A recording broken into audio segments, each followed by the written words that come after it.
What's up, Night Owl? Still here back with another Rime of the Frostmaiden video, and today we're going over Chapter 5, Auril's Abode. The overall premise of this chapter is that Valen Harple wants the party's help in order to march up to the front door of the Frostmaiden herself and help Valen retrieve the Professor Orb and the Codicil of the White. These are objects that she believes she needs in order to find the lost city Ithrin. The party also has the option to confront Auril herself right here, right now, and end the everlasting winter.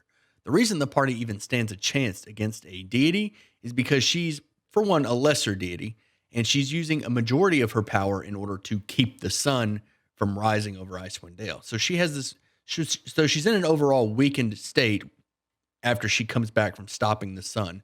That combined with all of the powers that she gives her followers, and she's at a somewhat weak enough state that the party at least stands a chance to stop her. Obviously, she is a deity, so she can't get killed outright. But if she is defeated, then she will be put in sort of a stasis for a year before she'll come back. As long as a deity has followers, they can never really die. As far as levels go, the book says that the party will gain a level if they defeat all three of Auril's forms. More on that later. If they defeat Auril's rock, again, more on that later. And if they are 7th level or lower and they find the Codicil of White, then they will gain a level. As long as they're 7th level or lower, they'll get that. They can get to 8th level with the Codicil. As far as how the party can reach the Island of Solstice, which is where Grimskala is, where the Frostmaiden is set up, they can get there by asking the Goliaths from Wormdoom Crag and Sky Tower Shelter for a ride on griffins, or they can ask Agajuk, the awakened sperm whale, or they can pay somebody over at Revel's End to take them by boat. Whichever way they choose, you can have, if they don't have an option available to them, they can ask around whatever's left of 10 towns after they do chapter 3 and 4. They can ask around 10 town, the remaining 10 townians, and they can drop hints toward whichever route you would like them to take, or all three. Come to think of it, the book calls them 10 towners, but 10 townians is okay too. Before we have a look at that map, let's talk about these regional effects of the Island of Solstice. Now, these are happening because Auril is set up here. If Auril is defeated, all three forms are defeated, all of these effects will fade after a D10 days. The first is that the save DC to resist extreme cold is now 15 instead of 10. The second effect is whenever a character who does not have resistance or immunity to cold spends a hit die, they only get their constitution health back. They do not get to roll the hit die. They only get to heal an amount equal to their constitution. So their short rests are much weaker here. The third effect is that there is a 1 mile thick ring of fog around the island, which heavily obscures everything inside. And if you were confused by the numbering on this map, don't worry, I was too. When I first looked at it, I thought it started at 11 and that maybe 1 through 10 were inside the dungeon. And then later when I saw Grimskala and it started at 1, I got really confused. That's actually an I. It starts at, the island locations are I1, I2. So don't feel bad if that confused you at first or if you didn't notice that right away. It took me up to the point of editing the video and creating the icons that I was like, oh, that's an I. Regardless of how the party gets to the island, they're going to start at Area 1, the Ruined Dock. This dock was scaled for frost giant longships, so without magic or climbing gear, a character is going to need a DC 15 athletics check in order to reach the top. At the back of the dock, there's giant-sized steps which reach to the top of the 50-foot-high cliffs, and there's a 20-foot-wide path made of ice bricks which leads to Grimskala. At the top of these steps is an ice mephit by the name of Sapo. If a character speaks Aquan or Aran, they can communicate verbally with Sapo, otherwise they're going to have to use gestures. Sapo will act as a guide for the party in order to earn their trust, but its true intentions are to just watch them suffer. Surrounding the island are multiple shipwrecks which make up Area 2. If the party decides to explore some of these shipwrecks, you can roll on the table to determine what's actually at the location. The table includes things like a frost giant skeleton, 20 ghouls, 2 giant sharks, 5 marrow, 3 sea hags, an awakened walrus, and a lot of these ships have a good deal of gold and some magic items. The party may learn from Sapo about the most recent shipwreck. This is the ship that Nas Lantamir used to reach the island after stealing Valen's Professor Orb. If the party hasn't already learned about Nas Lantamir or the Professor Orb, or in general what Velen is after, this would be a good time to explain it so they at least have an understanding of what's going on in the coming sections of this chapter. The party will find the body of Nas Lantamir at Area 3. When the party arrives, they're going to meet Nas's familiar, an Arctic weasel named Zelenor, who Velen would recognize immediately. If anyone in your party knows the Find Familiar spell, you can hint at the fact that a familiar will typically disappear when its creator dies. This could hint at the fact that Nas may still be around. It's here the party will also meet Professor Scant, Valen's old professor orb that was stolen by Nas. If the party grabs the orb or otherwise disturbs Nas's remains, she's going to appear above the corpse and try to possess someone. Nas will try to turn the party against Velen and join them in their search for the Codicil of White. Nas knows that the Codicil of White contains a spell ritual that can open a passage through the Reged Glacier to reach the Netherese city. Nas also knows that the worshippers of Auril have hidden the Codicil in a frost giant fortress called Grimskala, which is situated at the top of the small mountain in the middle of the island. If the party decides to loot Nas's body, they'll find the spellbook and Professor Scant. All of Nas's other gear went down with the ship that wrecked. Area 4 are the ice statues. The Frostmaiden creates these ice statues, and as long as they're undisturbed, nothing bad will happen. But if a character damages one of them, two things will happen. The first thing that will happen is the Frostmaiden will actually manifest as a 7-foot tall woman made of snow and point a finger at whoever defiled her sculpture. If the defiler doesn't have resistance or immunity to cold damage, they're going to need a Constitution saving throw, DC 20, or they'll gain vulnerability to cold damage for the next 24 hours. Because the Frostmaiden is in a weakened state, she can't do this again until the next dawn. The second thing that'll happen is the Frostmaiden will telepathically awaken an abominable Yeti named Korgra. She will command this Yeti to hunt down and kill the party. This Yeti can sense where the party is no matter where they are on the island. Area 5 is the Yeti Caves.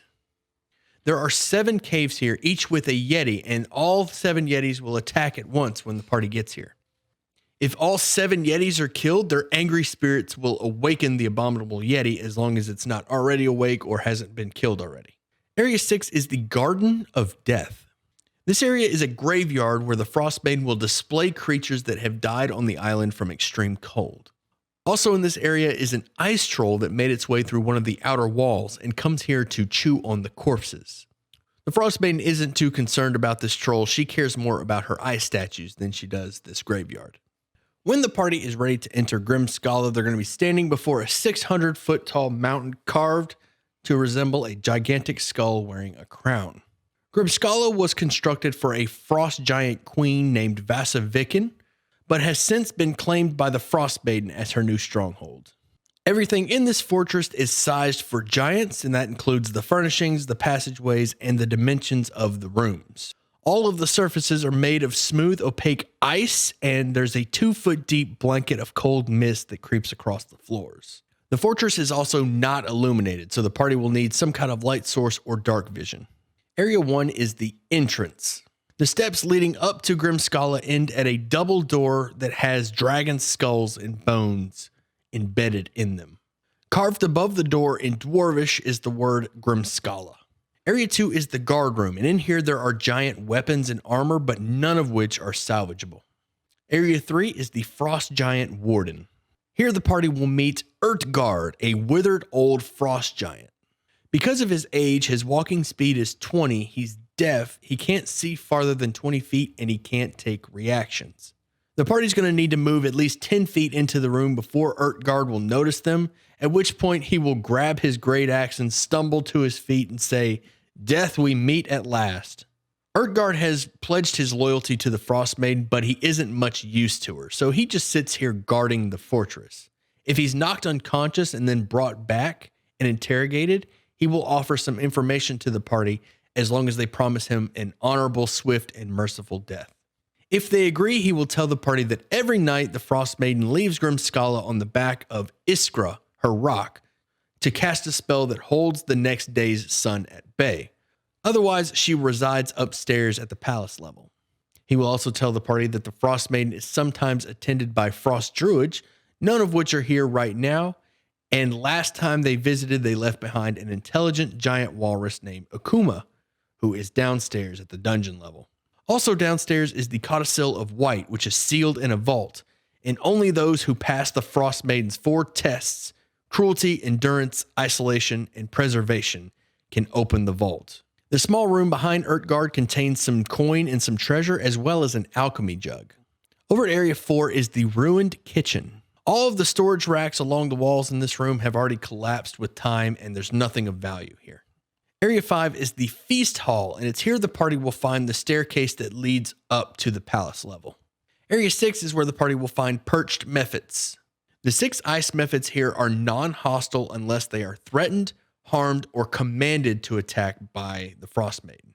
The stairs here descend to the dungeon level, and they actually require an acrobatics check DC 10 in order to descend. Otherwise, the character will fall prone, and if they fail by 5 or more, they'll go tumbling down the stairs and take a D6 bludgeoning. Area 7 is the throne room.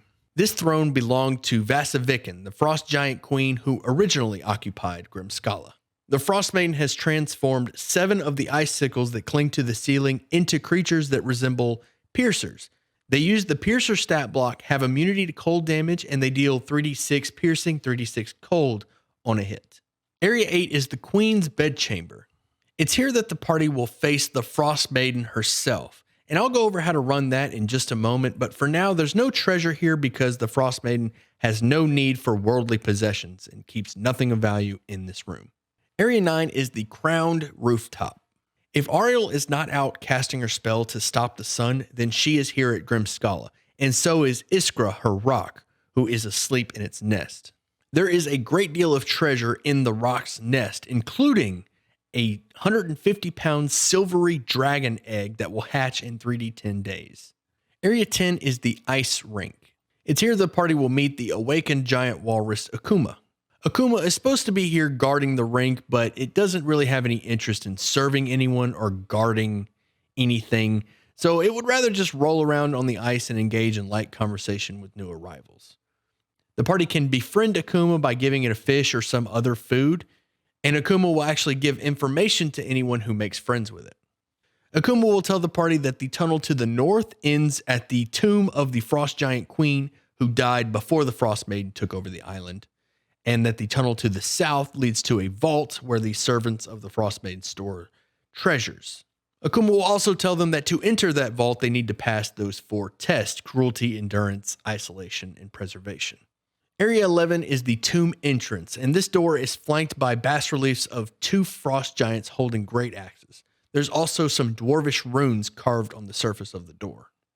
Area 12 is where the party will find skeletal guards. These 2 frost giant skeletons wield anchors, and they deal bludgeoning damage instead of slashing. Otherwise, they use the same stat block as the frost giant skeleton. If a creature decides to run away from them, they will chase no farther than Area 11.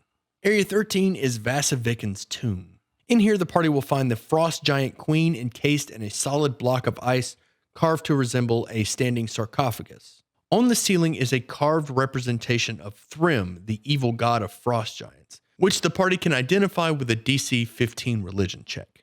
If the party decides to start chipping away at the ice that seals the frost giant queen, the moment that enough ice is chipped away to expose any portion of the corpse to air, the carving on the ceiling will open its mouth and breathe a cloud of magical cold energy that fills the entire room. This cold energy will reseal Vasaviken's corpse in ice, and any creature in the room will need a DC 16 con save or take 8d10 cold, save for half. The door to Area 14 is stuck and requires a DC 25 athletics check. Once the party gets through, they're going to find Vasaviken's axe. This great axe is a berserker axe, and it adjusts to the size of whoever attunes to it. When it's found, it's 15 feet tall and weighs 650 pounds. Area 15 are the tests of the Frostmaiden. Each of these doors is inscribed with a large snowflake, which is the holy symbol of Frostmaiden. This can be identified with a DC 10 religion check. And also there is a single word carved above the door. The door to Area 16 says cruelty. The door to Area 17 says endurance. 18 says isolation. And Area 19 would say preservation, but the first 4 letters have broken off. So let's talk about these 4 tests real quick. You have cruelty, endurance, isolation, preservation. Somebody needs to pass all 4 of these tests in order to open the door to get the codicil. Without that codicil, you don't progress to the next 2 chapters, and the campaign pretty much stops here. So what I would recommend is that you have at least Valen pass all the tests if some other party member doesn't manage to pass them. Also, you could adjust these tests to where they're a little bit easier or something. I don't like these tests because if it ends up where the party is stuck in front of the door leading to the codicil and they can't progress because they failed a test, then a bunch of frost druids show up, open the door, and then they can go in. I don't really care for that. So I would have, if Valen is with the party, they pass, or make some adjustments based off what the party does. They have to pass this in order to progress the campaign. And I don't really care for that. So I'm going to go over each of these tests. There's a few of them that are really easy. As long as they live, they pass. And the hardest one, I think, is cruelty. And I'll go over that one first. The way the book has it, the party opens the door to cruelty, gets teleported to a Rayged tribe camp. This camp is starving, so the Bear King plans on slaying 4 of the camp's elders in order to feed the rest of the camp. In order for the party to pass this test, they need to commit an act of cruelty. The king is going to ask the party to kill these elders, at which point that would be an act of cruelty. If the party decides to walk away from the camp and not bother with any of it, that's an act of cruelty because they will eventually starve to death. If, however, the party decides to help these elders and save them, that is not an act of cruelty. They won't pass the test. For this test, I would use whatever NPCs with the party, whether that be the Ghost of Nass or Valen, to try to push the cruelty aspect along and maybe remind them like, hey, this door says cruelty or whatever, something to kind of convince the party to go the correct route. If the party decides not to kill those elders but allows the king to, I would still count that as an act of cruelty. You got to keep it real loose with these rules. Otherwise, you're going to put a full stop to the campaign. And in order to elaborate on what just happened, because it's kind of vague, you don't really have the Frostmaiden there telling you what's cruel and what isn't, or why this is cruel and why it isn't. Like if the party arrives at the camp and then just turns around and leaves, and then suddenly they pass the test, they're not going to really understand it. So what I would do is maybe have visions of what happens to the camp. Like if the king kills the elders and feeds the camp, they eventually starve to death. They run out of elders and they start killing each other, and eventually the camp just falls apart. Or when the party walks away, they all starve to death. Whatever. Have some visions of what will eventually happen to the camp and kind of explain to them why their acts were cruel. Whether or not they intended them to be cruel is kind of whatever, but they need to pass this test, or at least one of them does. So keep that in mind. The test of endurance is much easier. The party just has to help the elk tribe move from one camp to another one, set up a new camp. This march lasts 14 hours. The first 8 hours are fine, but after that, the party is going to need to start making con checks, or they start stacking on exhaustion. This is a total of 6 con checks. The book says that if they have 4 or 5 levels of exhaustion, they fail the test. Just have it to where if they survive, they pass the test. And all they have to do to survive is pass 6 or not fail 6 con saves in a row. So if they pass 1 con save, they're just going to stack on a bunch of exhaustion. So let me rephrase that. As long as a party member passes 1 of those con saves, they pass this test. Now, passing this test isn't necessarily the greatest of things because they're going to be stacking on a ton of exhaustion, 1 for each failed save. And that's kind of the purpose of this test, is to just stack on a bunch of exhaustion on the party when they walk out of this test. So this test is really just how much exhaustion can you resist. And again, these con saves start at the beginning of every hour after the 8th, and the DC is 10 plus the amount of hours that have passed after 8. So for example, hour 9, the DC is 11, 10 plus that 1 hour that's passed.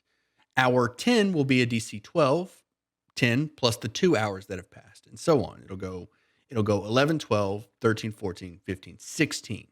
6 con saves total. They'll survive. You need 6 exhaustion to die from exhaustion. So as long as they pass at least one of those checks, they'll be all right. If they're incredibly unlucky and fail all 6 in a row, they're going to die from exhaustion. The test of isolation is the one that I like the least because it's really hard to convey isolation to a group of players at a table. And the test actually has party members start to disappear. Let me explain how you get to this point. When you open the door, you get teleported to a tiger camp. You meet the Tiger Queen. She tells you that she's going to go raid an elk camp. She leaves the party and she tells you that it's going to be a few days.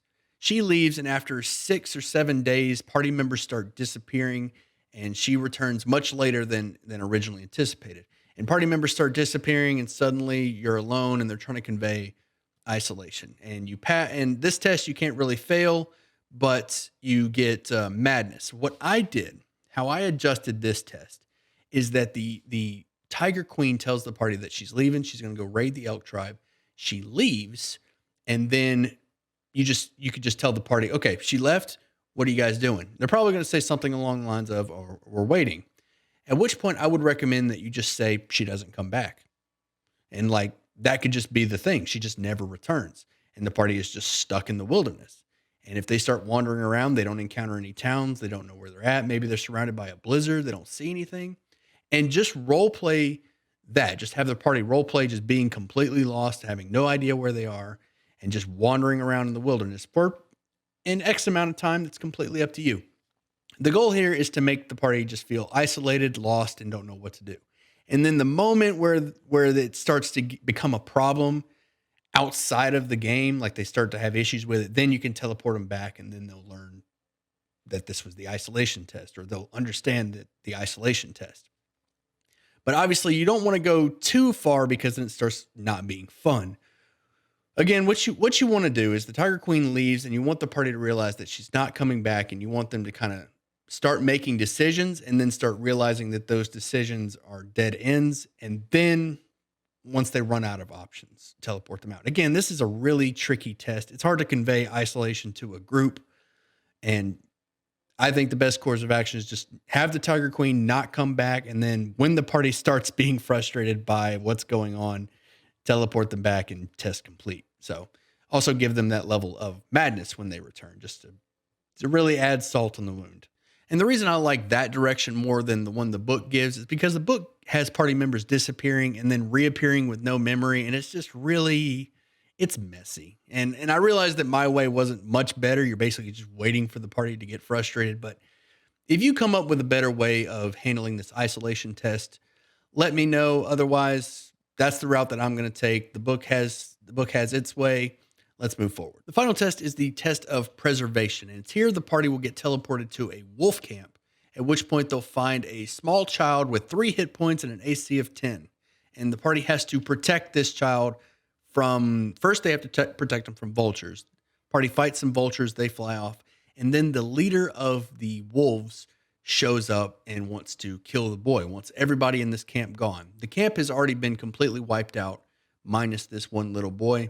And now that the wolf leader is here to finish the job. If the party protects the little boy, they pass the test. That's the goal here. This one can be pretty easy. Just kind of have the party there. As long as they live, they can stop the evil shaman from taking out the boy. And you can have, if the NPC is with the party, you can have them kind of deal with the tribal leader before things get out of hand, or protect the boy, or just stand in front of the kid while they fight the shaman. So this one can be pretty easy to run, just as long as the boy lives, test complete. Once the party has passed all 4 tests, they'll be able to move through the door that leads to Area 21, the Hall of the 4 Winds. And it's here the book has a bit of a misprint. In the description that the DM is supposed to read to the party, it says, arranged about this room are 3 tablets of ice, each 10 feet tall, 7 feet wide, 1 foot thick. But there are actually 4 ice tablets here. So I think this is supposed to say arranged about this room are 4 tablets.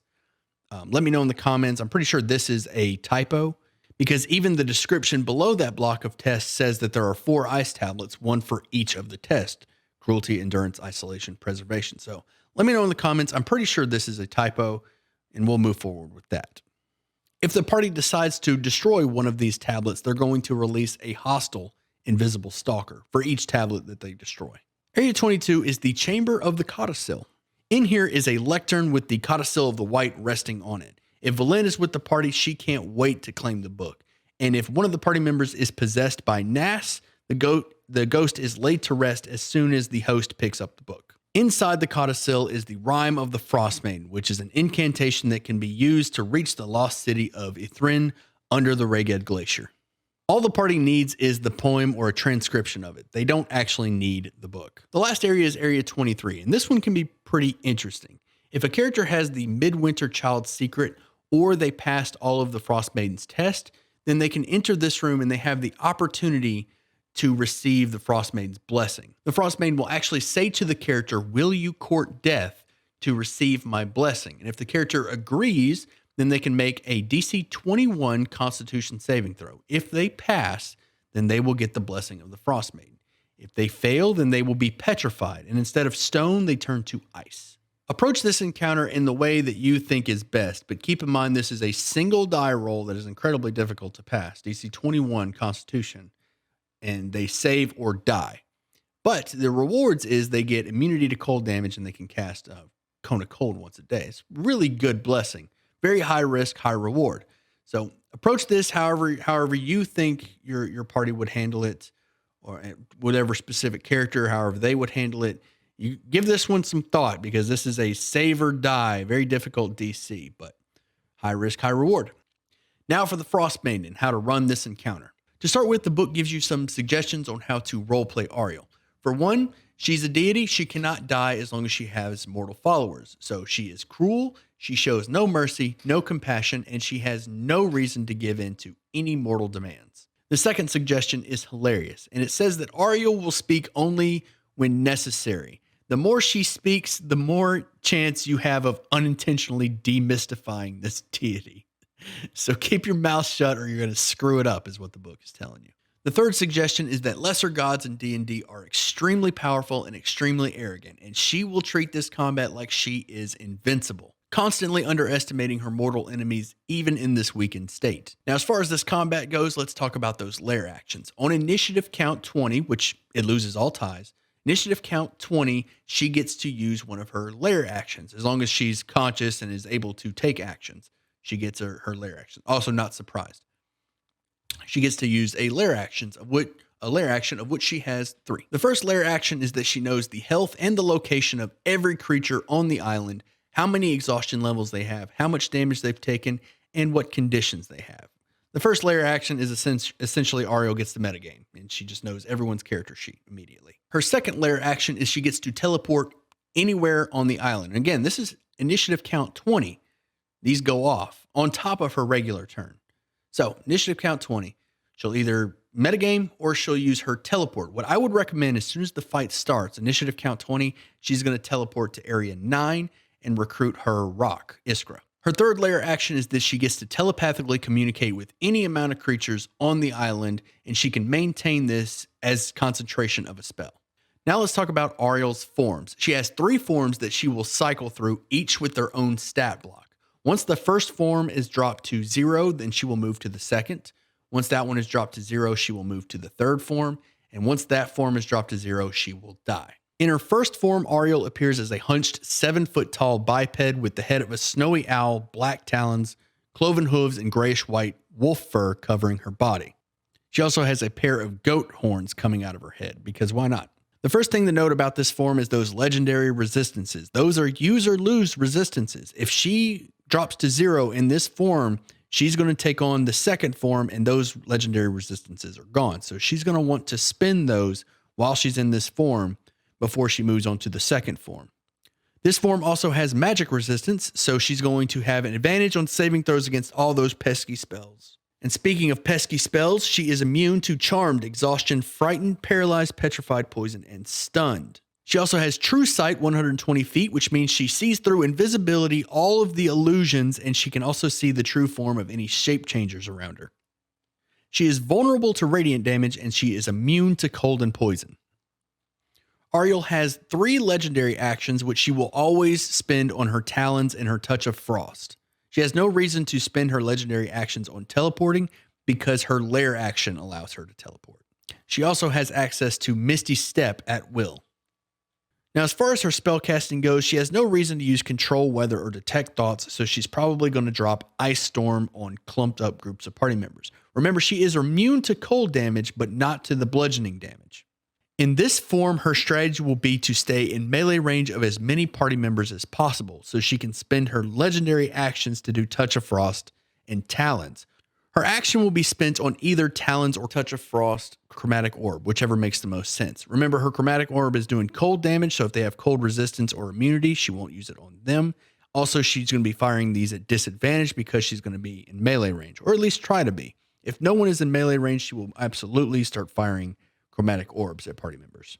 If the party is particularly melee focused or she gets surrounded, she may use a combination of Flight and Chromatic Orb instead, but a lot of her power is stacked towards melee, so use your best judgment there. Once this form drops to 0, she's going to take on her second form, which is a 10-foot tall woman made entirely of ice. In this form, she loses her Radiant vulnerability and she gains Fire vulnerability. This form also has 2 legendary resistances, and remember, these are separate from the ones from the previous form. She doesn't get to keep those if she didn't spend them. This form also has 3 legendary actions, but she has different options. The first one being that she can make a weapon attack, the second one is an Ice Flurry, which costs 2 actions, and the third one being Splinter. Auril will always use Splinter as long as she has uses of Create Ice Method. Keep in mind the value of the Ice Method to the Frostmaiden and what she loses if it explodes. If it hasn't used its Frost Breath yet, she will more than likely wait till it's used Frost Breath before she will cause it to explode. And only if they can find a good position to hit maybe 3 party members in its explosion. Also, if it's maintaining a fog cloud and keeping the party in the dark, she may want to keep that Ice Method alive for that. Otherwise, she'll be using Attack and Ice Flurry as her legendary actions. The very first thing that the second form is going to want to do is Ice Stasis whoever looks the most threatening. And she will always use her action to create an Ice Stasis as long as it is available. If the Ice Stasis doesn't succeed on the recharge, then she's either going to use her Cone of Cold or Create Ice Method. If she has expended all of her uses of Create Ice Method and her Cone of Cold is unavailable, then she's going to melee swing twice with her Ice Morning Stars and throw 3 ice darts. When this form is reduced to 0, she's going to turn into her third form, which is a floating 3-foot diameter ice diamond containing the god's divine spark. In this form, she loses her vulnerability to fire and she gains vulnerability to thunder. Her only form of movement is a 30-foot fly speed with hover, and her dark vision changes to blind sight 120, which she is blind beyond this radius. This form only has 1 use of legendary resistance, and it also has Frigid Aura, which causes any creature within 10 feet of her to take 10 cold damage at the start of her turns.